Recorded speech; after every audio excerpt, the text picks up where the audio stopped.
하나님께서 오늘 믿음의 백성들 불러주셨습니다. 두 때를 거느리고 돌아가게 하시고 회복하게 하시는 하나님의 은혜가 있을 수 있기를 소망하고 축복합니다. 아멘. 오늘 야곱의 그 이야기들을 또 함께 나누도록 하겠습니다. 32장 1절의 말씀입니다. 야곱이 길을 가는데 하나님의 사자들을 만나게 됩니다. 하나님의 사자는 천사를 말하죠. 2절의 말씀입니다. 그들을 하나님의 군대라라고 이야기를 합니다.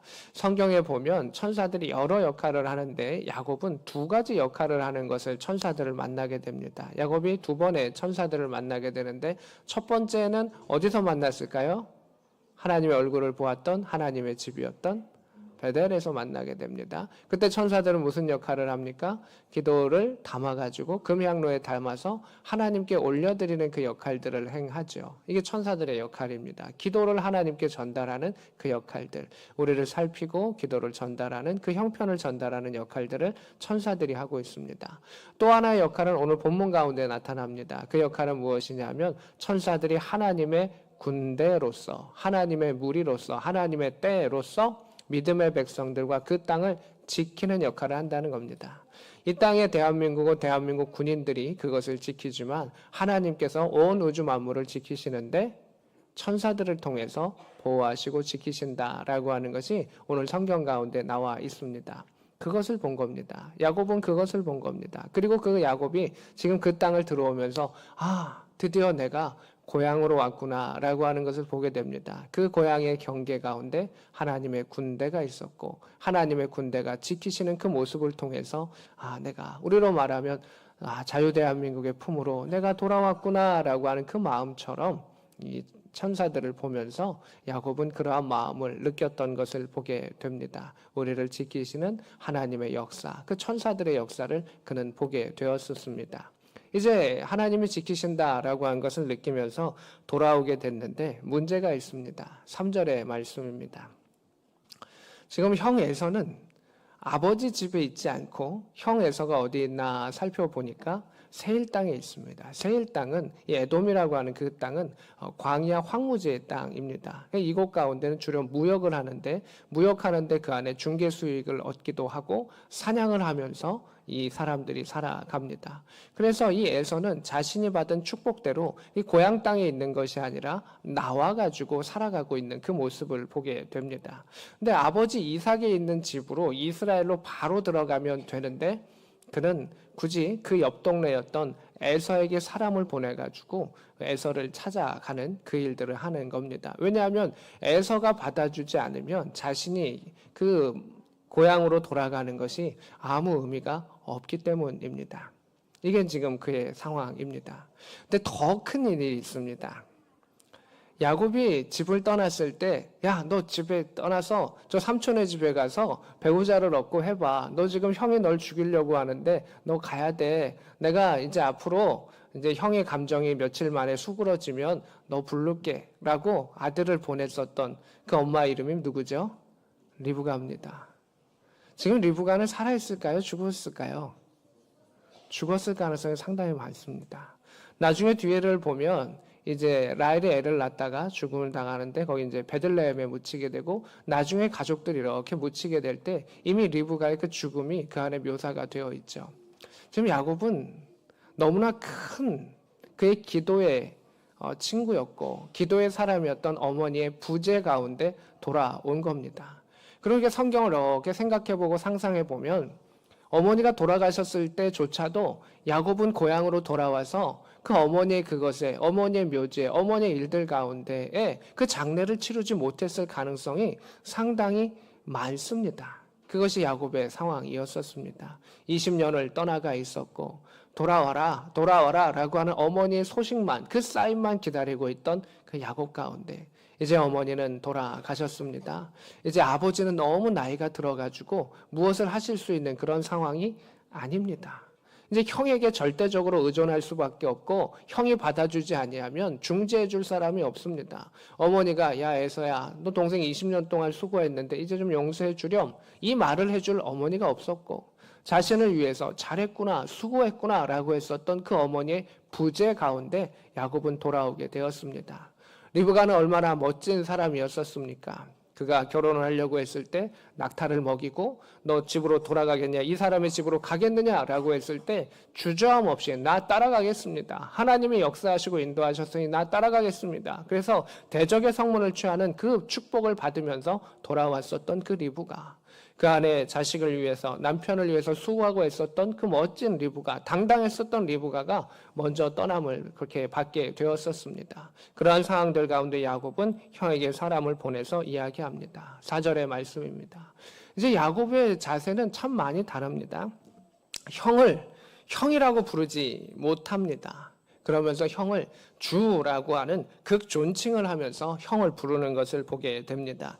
이렇게 이야기합니다. 주의 종 야곱이 이같이 말합니다 라고 말하면서 형을 높이죠. 형 동생 야곱이 여기 있습니다. 형이라고 감히 말하지 못하면서 자신을 낮추면서 겸손하게 이야기를 합니다. 그러면서 자신의 상황을 이야기합니다. 내가 20년간 외삼촌 집에 있었고 지금까지 있었습니다. 내가 그때 형의 낯을 피해서 떠나갔었는데 잠깐 외삼촌의 집에 갔다가 막 떠놀다가 이것저것 가다가 그런 것이 아니라 외삼촌의 집에 갔습니다. 지금까지 내가 집에 갔습니다. 그게 내 지금 상황입니다 라는 것을 이야기를 합니다. 자신의 상황을 이야기합니다. 5절의 말씀입니다. 5절엔 이런 이야기를 해요. 내게 소와 나귀와 양떼가 노비가 있습니다. 내가 그것을 내 주께 알립니다. 형에게 알린 것이 두 가지지 않습니까? 하나는 내가 하란의 외삼촌의 집에 20년간 있었습니다. 두 번째 알린 것은 나에게 이러한 재물이 있습니다 라고 알립니다. 왜 알렸을까요? 굳이 나 여기 어디 있습니다 라고 말한 건 당연하게 자신의 신변에 대한 것인데 나에게 양떼와 소와 나귀와 노비가 있습니다 라고 이야기한 것은 왜 그랬을까요? 나 잘 살고 있다 라는 것을 말하는 게 아니죠. 그랬다가는 더 큰일 나겠죠. 이것을 말했던 야곱의 의지는 무엇이냐면 나 이제 아버지의 재물을 탐내지 않습니다 라고 하는 그런 마음이 이 안에 들어있는 겁니다. 나 안에 재물이 있으니 형 나를 좀 받아만 주세요. 내가 아버지의 재물 그거 탐하지 않고 그거 형 다 가져도 나 받아만 주세요라고 하는 그러한 마음이 이 야곱에게 있었던 것입니다. 이 마음을 가지고 돌아온 것이죠. 지금 나 재물이 충분합니다. 야곱은 하나님의 축복을 받았고 하나님의 복을 받았고 그 복 가운데 기도하고 간구하는 가운데 이렇게 돌아오게 된 상황들 가운데 나는 형에게 은혜 받기를 원합니다. 그 은혜는 헨이라고 하는 단어인데 자비라고 하는 단어입니다. 형이 나에게 자비를 베풀어 주기를 원해요. 형, 나 받아만 주세요. 내가 20년 동안 외삼촌 집에 있어서 열심히 일해서 재물 벌어서 이렇게 왔는데 받아만 줘요. 나 아버지 재산 탐내지 않아요. 유산 나 안 받아도 되니까 그냥 그렇게 받아만 줘요 라고 말했던 그것이 야곱의 마음이었었습니다. 6절의 말씀입니다. 이렇게 전했는데 그 보냈던 종들이 먼저 돌아오게 됩니다. 먼저 돌아와가지고 사정을 이야기합니다. 형이 무슨 말을 했더냐? 아무 이야기 안 하시는데요. 그럼 어떤 상황이 됐느냐? 400명을 이끌고 지금 이리로 내려오고 있습니다 라고 이야기를 합니다. 야곱은 형의 상황을, 형의 사정, 성격을 잘 압니다.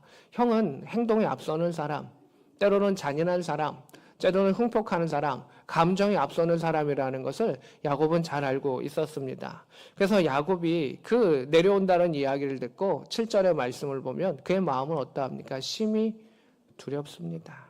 심히 답답합니다. 지금 하나님이 떠나라라고 하셔서 내려왔는데 답이 없습니다. 이곳에 왔는데 형이 안 받아주면 그냥 죽는 겁니다. 때로는 돌아가면 다행인데 그냥 죽을 수도 있는 그 상황, 400명이라고 하는 사람을 거느리고 군대를 거느리고 내려오는 그 상황입니다. 아브라함은 318명이라고 하는 종을 거느리고 나라와 나라의 그 국지전 가운데 참전해가지고 그 전쟁에 공을 세울 만큼 300명, 400명이라고 하는 사람의 군인의 수는 꽤 많은 수입니다. 근데 야곱은 한 가정인데 자신이 종을 가지고 이렇게 있다 할지라도 그 병력을 막을 수 있는 방법이 없습니다. 형이 받아주지 아니하고 살려주지 아니하면 살 수 있는 방법이 없는 것이 야곱의 상황이었던 겁니다. 그 상황 속에 너무 근심되고 걱정이 됩니다. 그러면서 이 무리를 두 떼로 나누어 가지고 어떻게 할까? 하나를 치면 이쪽이라도 살릴까 고민하고 있었습니다. 그러면서 야곱이 하나님께 기도하게 됩니다. 9절의 말씀입니다. 9절 우리 한번 같이 읽습니다. 시작. 야곱이 또 이르되 내 조부 아브라함의 하나님 내 아버지 이삭의 하나님 여호와여 주께서 전에 내게 명령하시기를 내 고향 내 족속에게로 돌아가라 내가 내게 은혜를 베풀리라 하셨나이다. 아멘. 야곱은 오늘 이 본문 가운데 기도를 참 잘합니다. 이렇게 기도하는구나를 우리에게 가르쳐 줍니다. 첫 번째 어떻게 기도했냐? 그 마음이 떨리고 두려운 그 순간 가운데 어떻게 기도했냐면 말씀을 붙잡고 기도했었습니다. 하나님께서 그에게 나타나셔서 고향으로 돌아가라. 내가 회복시켜 줄 것이다. 슈브의 은혜를 허락할 것이다. 라고 약속하셨는데 결국 그는 그 말씀을 붙잡고 하나님께 기도합니다. 우리가 살려주세요. 급할 때 막 여러 가지 기도할 수 있습니다. 그러나 우리가 차분하게 하나님 앞에 기도할 수 있을 때 가장 중요한 것은 무엇이냐면 말씀을 붙잡고 기도하는 겁니다. 내게 주신 그 말씀을 붙잡고 그는 기도하기 시작했었습니다. 두 번째는 어떻게 기도해야 하는가? 10절의 말씀입니다. 10절 같이 한번 읽습니다. 시작. 나는 주께서 주의 종에게 베푸신 모든 은총과 모든 진실하심을 조금도 감당할 수 없사오나 내가 내 지팡이만 가지고 이 요단을 건넜더니 지금은 두 때나 이루었나이다. 아멘. 이렇게 되어 있습니다. 말씀을 붙잡고 기도한 다음에 그 다음에 해야 되는 것이 무엇이냐면요, 하나님의 은혜와 그 은총에 대한 감사의 고백인 겁니다. 하나님, 말씀을 내게 주셨고 지금 하나님 그 말씀이 내게 이루어 주셔서 하나님의 은혜가 크고 하나님의 성실하심이 너무 커서 나를 지키시고 보호하시고 인도하여 주셨습니다. 내가 지팡이만 가지고 정말 빈몸으로 갔지만 지금은 두 때를 거느리는 만큼 하나님의 복을 내가 누리었습니다. 이 모든 것이 하나님의 은혜입니다. 라고 하는 그 은혜를 고백하게 됩니다. 오늘도 우리가 수고하는 일들이 있습니다. 20년간 수고했었던 야곱 가운데 하나님께서 두 때를 거느리게 하셨던 그 역사와 그 복이 하나님의 말씀을 붙잡고 기도하는 자들과 그들의 가정과 그들의 진로 위에 함께할 수 있기를 축복합니다. 아멘. 그 은혜와 은총을 하나님 진실하시게 나를, 성실하시게 나를 도와주셨습니다. 하나님에 대한 감사요. 그 감사 안에는 무엇이 들어있냐면 하나님에 대한 신뢰, 하나님에 대한 사랑, 그것이 녹여들어 있는 것을 보게 됩니다. 그래서 하나님을 사랑하는 마음과 하나님에 대한 그 감사하는 마음과 하나님 앞에 엎드리는 그 마음으로 그는 자신의 마음을 토해놓습니다. 11절입니다. 그 야곱의 마음을 우리 한번 같이 읽습니다. 시작. 내가 주께 간구하오니 내 형의 손에서 에서의 손에서 건져내시옵소서. 내가 그를 두려워함은 그가 와서 나와 내 처자들을 칠까 겁이 나기 때문이니이다. 아멘. 우리가 하나님 앞에 기도할 때 우리의 감정, 두려운 마음이 들 때가 있습니다. 하나님 우리에게 끊임없이 말씀을 주시면서 두려워하지 말라, 놀라지 말라, 담대하라, 내가 너와 함께 할 것이다 라고 말씀하시지만 여전히 우리의 마음은 떨리고 두려울 때가 있습니다. 그때 우리는 우리의 마음을 하나님께 토해 놓습니다. 하나님, 내가 이게 어렵습니다. 형이 나를 와서 나를 칠까? 나는 두렵습니다. 내 생명이 상할까 두렵습니다. 내가 20년 동안 수고했었던 내 가정, 내 자녀가 죽음을 당할까봐 나는 어렵습니다. 고백하고 있습니다. 그러면서 건져내시옵소서라고 하는 그 고백을 합니다. 이게 앞에는 다른 단어로 쓰는데 나찰이라고 하는 단어인데요. 라반이 자신의 것을 빼앗아 갔을 때 하나님께서 도로 찾아주신다라고 하는 그 단어 가운데에 쓰였던 단어가 건져내시옵소서라고 하는 그 단어입니다. 마치 사자가 이렇게 움켜집니다. 딱 움켜졌을 때 그 안에서 그 양을 뽑아내듯이 하나님 그 손에서 그 이 안에서 그 발톱 안에서 나를 건져내시옵소서, 나를 빼앗아서 구원하여 주시옵소서라고 그렇게 간구하였던 야곱의 간절함을 보게 됩니다. 하나님, 나 피할 길 없습니다. 나 지금 물려있는 상태입니다. 도와주시옵소서, 건져내 주시옵소서, 살려주시옵소서라고 하나님께 기도하는 것을 보게 됩니다. 기도의 세 번째 단계는 자신의 마음을 하나님께 토해놓는 겁니다. 하나님, 도와주십시오. 살려주십시오. 내가 두려워하는 것은 이 이유 때문입니다. 겁이 났을 때 그것을 솔직하게 하나님께 토해 놓았습니다. 12절입니다. 또한 마무리는 이렇게 하고 있습니다. 같이 한번 읽을까요? 시작. 주께서 말씀하시기를 내가 반드시 내게 은혜를 베풀어 내 시로 바다에 셀 수 없는 모래와 같이 많게 하리라 하셨나이다. 아멘. 기도의 마지막이었습니다. 기도의 마무리는 그는 이렇게 하고 있습니다. 말씀을 가지고 말씀의 확신을 가지고 마무리를 하고 있는 것을 보게 됩니다. 그 기도에 끝날 때 하나님 이 말씀대로 이루어 주실 줄로 믿습니다. 라고 하면서 그 기도를 마무리하게 됩니다. 또한 이 말씀은 내가 너에게 바다에 셀 수 없는 모래와 같이 많게 하리라고 하는 그 말씀을 했습니다. 이 말씀은 누가 처음 받았을까요? 이 말씀은 세 종류로 받은 사람이 있습니다. 누가 처음 이 말씀을 받았죠? 아브라함이 받았습니다. 하늘의 별과 같이 하리라. 또 땅의 먼지와 같이 티끌같이 많게 하리라. 그래서 맨 마지막에 받았던 말씀이 바다의 모래와 같이 하리라. 세 번째 주셨던 말씀입니다. 실은 야곱이 베델에서 받았던 말씀은 별, 티끌, 바다의 모래 중에 뭐였을까요? 어려우실 겁니다. 뭐였을까요? 확률 3분의 1인데 뭘까요? 베델에서 하나님께서 주셨던 것은 티끌, 먼지와 같이 내가 너를 많게 하리라라는 그 약속을 하셨습니다. 근데 야곱이 그 약속을 잊어버렸기 때문에 굳이 바다의 모래라고 하는 것을 썼을까요? 그렇지 않아요. 그는 분명히 기억하고 있어요. 하나님, 나의 할아버지에게 하늘의 별과 같이 티끌과 같이 그리고 그 마지막 그 이삭을 바쳤을 때에 바다의 모래와 같이라는 그 복을 주셨거든요. 이 세 가지의 복 중에 이게 다 같은 얘기지만 나에게 티끌과 같이 번성하게 하셨다라고 하는 것을 굳이 쓰지 않냐고 알매도 불구하고 바다의 모래라고 단어를 썼던 것은 왜였을까? 그는 하나님, 아브라함이 주셨던 복, 그리고 그 이삭을 바치면서 그 이삭을 통해서 그 주셨던 복, 내 아버지 이삭이 나에게 축복해 주셨던 그 복이 내게 임할 줄로 믿습니다. 베델에게 역사하셨지만 대대로 이삭과 아브라함에게 역사하셨던 그 하나님의 복이 내게 임하실 줄로 나에게만 약속하신 것이 아니라 내 아버지와 할아버지에게 동일하게 약속하셨던 그 말씀이 불변하셨던 그 말씀이 내게 이루어지실 줄로 믿습니다라고 하는 그 고백이었었습니다. 그 고백을 그는 했던 것이죠.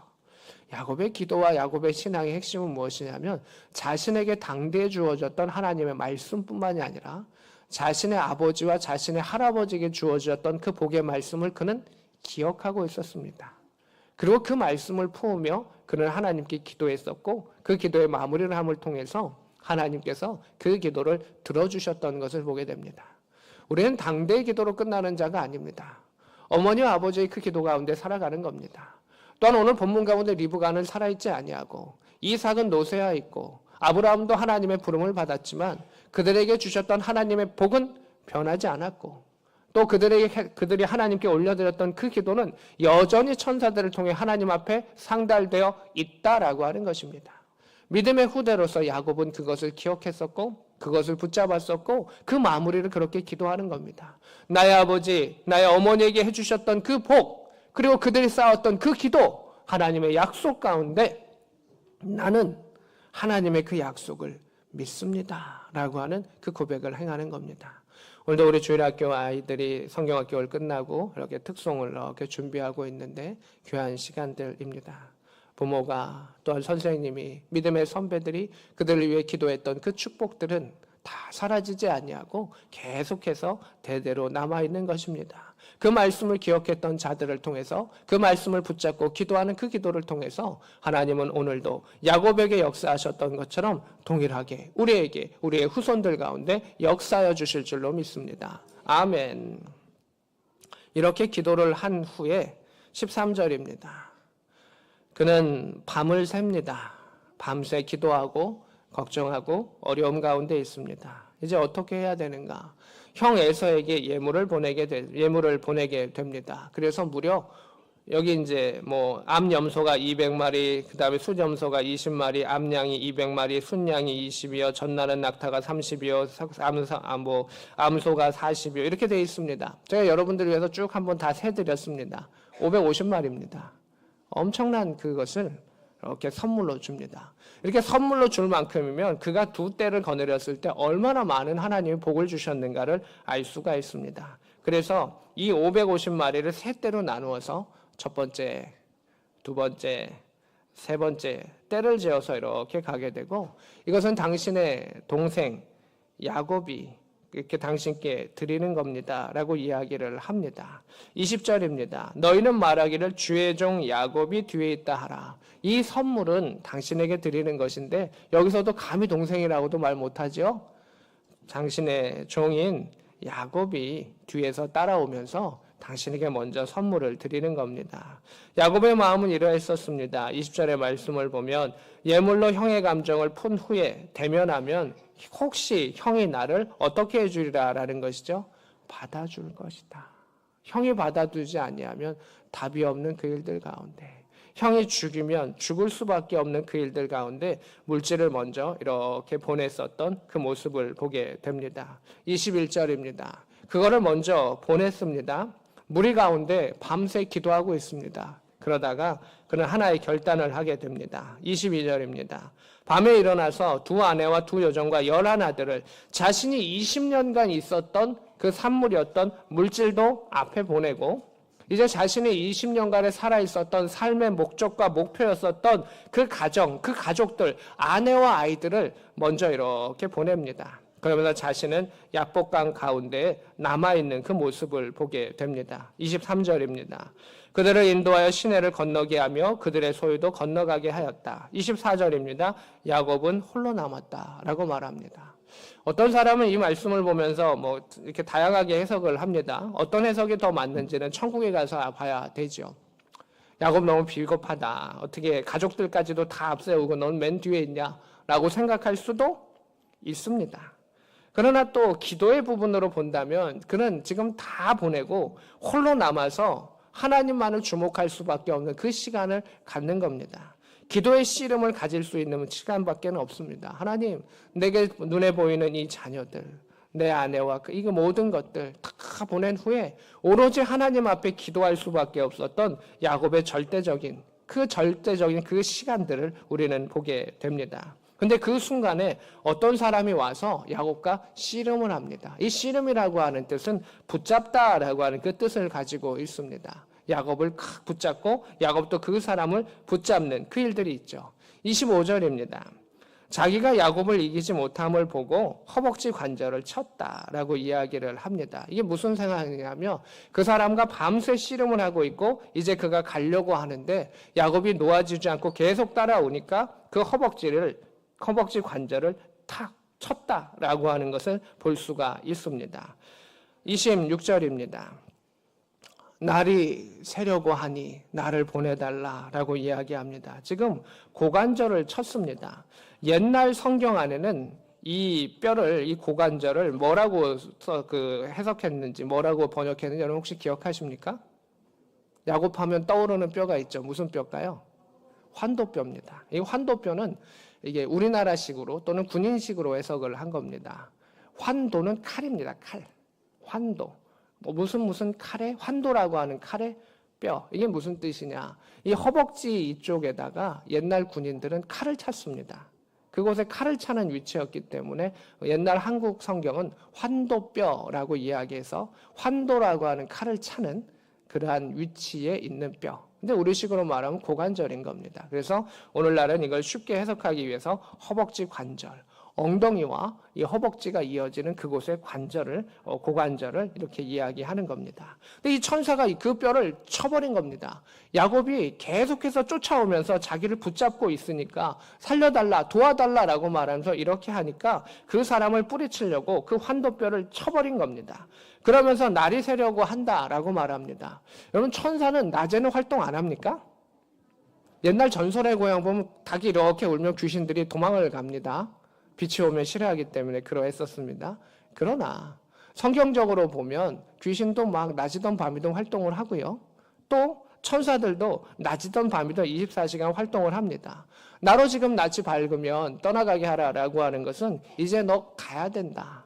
나도 하나님 계신 곳으로 가야 하고 사람들 이제 몰려올 거다. 우리 다음을 준비해야 된다라고 하는 그런 이야기입니다. 근데 야곱이 팍 붙잡습니다. 나를 축복해 주십시오. 나를 도와주십시오. 나를 도와주시지 아니하면 나 당신 못 가게 합니다. 정말 씨름하면서 기도하고 있는 그 모습을 보게 됩니다. 27절입니다. 그때 그 천사는 물어봅니다. 너의 이름이 무엇이냐라고 물어봅니다. 예수님도 그러실 때가 있어요. 다 아시지만 물어보실 때가 있습니다. 그의 대답은 나는 야곱입니다. 야곱의 뜻은 무엇입니까? 뒤꿈치를 잡는 자입니다. 남의 것을 빼앗는 자입니다. 남의 것을 취하는 자였었습니다. 그렇게 얻기를 원하는 자였었습니다. 나는 남의 것을 빼앗아서라도 그와 경쟁하고 그것을 취하는 자였었습니다. 그와 경쟁해서 나는 이기려고 하는 자였습니다. 형과 경쟁해서 나는 이기려고 했었습니다. 그 자리를 차지하려고 했던 자가 바로 납니다. 이게 야곱이라는 뜻이었습니다. 경쟁하여 이기려고 하는 자였었습니다. 28절입니다. 그의 이름을 바꿔줍니다. 아브라함을 아브라함으로, 사레를 사라로 바꿔주시듯이 이름을 바꿔줍니다. 이게 놀라운 것이죠. 이삭은 이름을 바꾸지 않습니다. 처음부터 믿음 안에 태어나서 믿음 안에 번성했었던 이삭이 있지만 야곱은 하나님께서 아브라함처럼 바꾸어 주십니다. 너의 이름을 이스라엘이라 부를 것이다. 너는 이제 사람과 경쟁하는 자가 아니라 하나님의 백성으로 하나님을 붙잡는 사람이 될 것이다. 하나님을 붙잡고 하나님 앞에 붙잡힌 바 된 자가 되어서 하나님의 백성으로 너는 살아가라. 이제 너는 야곱이라 부르지 아니할 것이요 무엇이라 부른다 이야기했습니까? 이스라엘. 하나님 붙잡는 자가 되어라. 세상의 사람 붙잡고 세상의 사람과 씨름하고 세상의 사람과 경쟁해서 그것을 취하는 자가 아니라 무엇보다도 주의 말씀을 붙잡고 무엇보다도 하나님 붙잡고 하나님과 씨름하며 기도하는 자가 되어라. 너는 하나님의 백성이다. 그로 인해서 너는 하나님과 및 사람들과 겨루어 이겼다. 이것은 무엇입니까? 하나님께서 너에게 승리를 허락하실 것이다. 사람과 경쟁하지 않아도 사람 앞에서 승리하는 자로 하나님 너를 허락하여 주실 것이다. 하나님의 승리를 허락하는, 하나님께서 승리를 허락하시는 존귀한 사람이 될 것이다 라고 하는 그 축복을 받았던 것을 보게 됩니다. 여러분, 우리가 이러한 복을 받을 수 있기를 원합니다. 하나님 앞에 간절히 엎드리고 하나님 앞에 그 기도함의 그 역사를 통해서 정말 1대1로 말씀을 붙잡고 하나님 앞에 기도하고 간구함의 그 역사를 통해서 우리가 세상과 경쟁하고 타인과 경쟁하는 그러한 자가 아니라 하나님 앞에 붙잡힌 자로서 하나님의 말씀을 붙잡고 나아갔을 때 이스라엘로 승리를, 참된 승리를 허락하시는 하나님의 역사가 오늘도 이 말씀을 붙잡고 기도에 씨름을 하는 자들 가운데 나타날 수 있기를 축복합니다. 아멘. 이게 중요한 부분입니다. 우리가 하나님 앞에 말씀을 가지고 간절히 기도하고 1대1로 하나님을 만나는 그 시간을 가져야 돼요. 예배의 시간도 중요합니다. 그것은 말씀을 듣는 시간입니다. 말씀을 붙잡는 시간입니다. 그러면서 우리가 새벽에 기도하고 또 개인적으로 기도함의 역사를 통해서 하나님의 음성을 듣는 것이 참으로 중요한데 야곱은 드디어 그 일들을 했던 것을 보게 됩니다. 어머니도 돌아가시고 아버지도 늙고 정말 하나님 말을 1대1로 만나지 아니하면 되지 않는 그 순간 가운데 너 이렇게 해라, 너 이렇게 해라 라고 조언해 줄 그 어머니가 없는 그 가운데 그는 하나님을 단독자로 만나게 됩니다. 30절입니다. 야곱의 그것의 이름을 무엇이라고 했습니까? 브니엘이라고 합니다. 야곱은 하나님의 얼굴을, 하나님을 체험을 2번 합니다. 첫 번째는 어디서 체험하죠?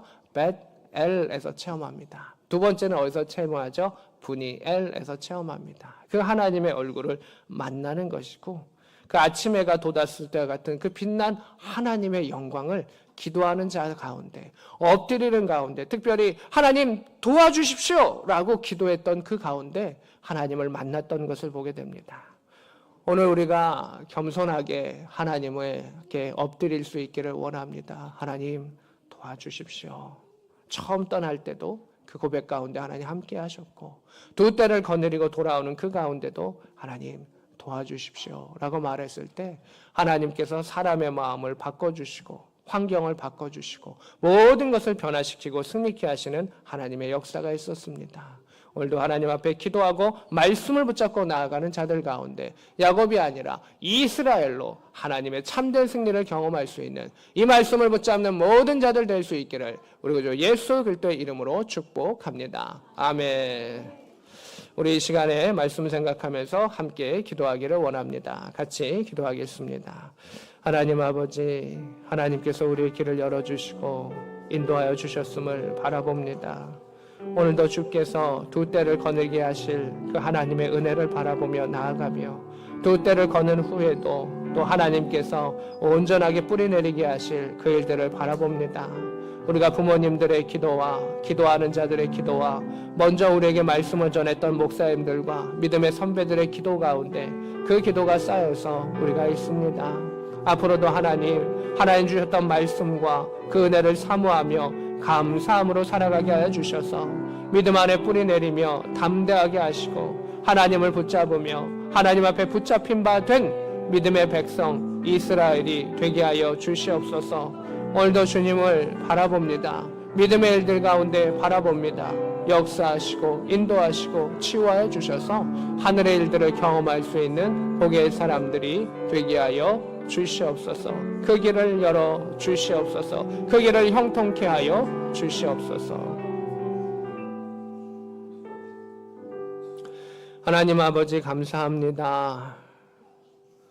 우리를 보호하시고 사랑하여 주셔서 빈손으로 왔던 우리들, 지팡이만 짚고 왔었던 우리들을 두 때를 거느리게 하는 복을 하나님 허락하여 주시옵소서. 또한 그 거느렸던 그 두 때가 하나님 안에 번성하게 하시고 안전히 거하게 하시고 누림의 복도 허락하여 주시기를 원합니다. 세상과 경쟁하고 세상 안에 빼앗는 자가 아니라 하나님을 사랑하고 말씀을 붙잡으며 주와 동행하는 자가 되게 하여 주셔서 하나님 앞에 붙잡힌 바 된 자로서 하나님의 은혜를 누리고 하나님의 백성으로서 마음껏 예배하며 찬양할 수 있는 그리스도의 사람들, 하나님의 자녀들이 되게 하여 주시옵소서. 오늘도 말씀 붙잡고 주의 은혜를 사모하는 모든 자들 가운데 하늘의 복과 하늘의 승리를 허락하여 주시기를 소망하며 우리 구주 예수 그리스도의 이름으로 기도합니다. 아멘.